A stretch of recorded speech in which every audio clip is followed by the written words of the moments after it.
Monsieur Pietrosino, merci d'être avec nous en direct sur RT France. Alors concrètement, quelle est la proposition faite par la direction de la FNAC ? Oui, alors bonjour. Oui, la proposition de la FNAC, c'est de revenir sur les accords de temps de travail qui sont actuellement en cours dans les différentes sociétés FNAC, en échange de ce complément de salaire qui n'est pas pris en charge par les fonds publics, et ce jusqu'au 11 mai. Alors, cette proposition, elle n'est pas encore actée, on en est au stade de la discussion.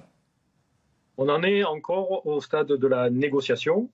Mais on a bien compris que la volonté de la direction, c'était de nous proposer un projet, c'est un grand point d'interrogation, du style faites-nous confiance, c'est pour un an, et on fera au mieux, mais en attendant, vous allez faire des semaines de 43 heures à la Noël, et vous allez perdre vos jours de RTT, qui sont en cours actuellement. Alors, selon vous, le groupe a-t-il les capacités de verser la totalité des salaires sans avoir recours à cette modulation du temps de travail ? Alors, le groupe, jusqu'avant la crise, avait des liquidités assez solides, à hauteur de 500 millions d'euros. Là, il y a un prêt qui vient d'être garanti par l'État à hauteur de 70% auprès des banques. Ils ont engendré encore 500 millions d'euros de liquidités. Donc, ça porte des liquidités à 1 milliard. Je pense qu'ils ont les moyens. Et j'ajoute que beaucoup de groupes de la taille de la FNAC, je vais les citer par exemple Boulanger, mais il y a aussi Leroy Merlin, prennent en charge tous les compléments de salaire. Donc la FNAC fait assez office d'exception dans ce domaine-là. Ça veut dire qu'actuellement, ceux qui sont au chômage partiel ne touchent pas la totalité de leur salaire, seulement 70% du brut.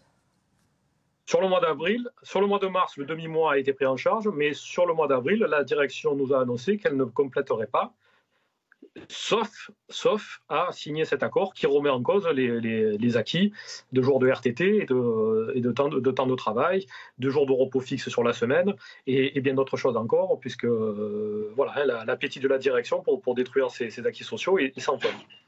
Alors, certains parlent de chantage. Quelle est votre position ?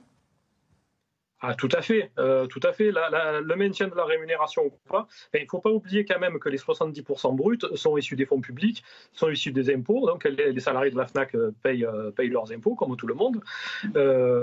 Donc compléter le salaire, c'est de la responsabilité de l'employeur.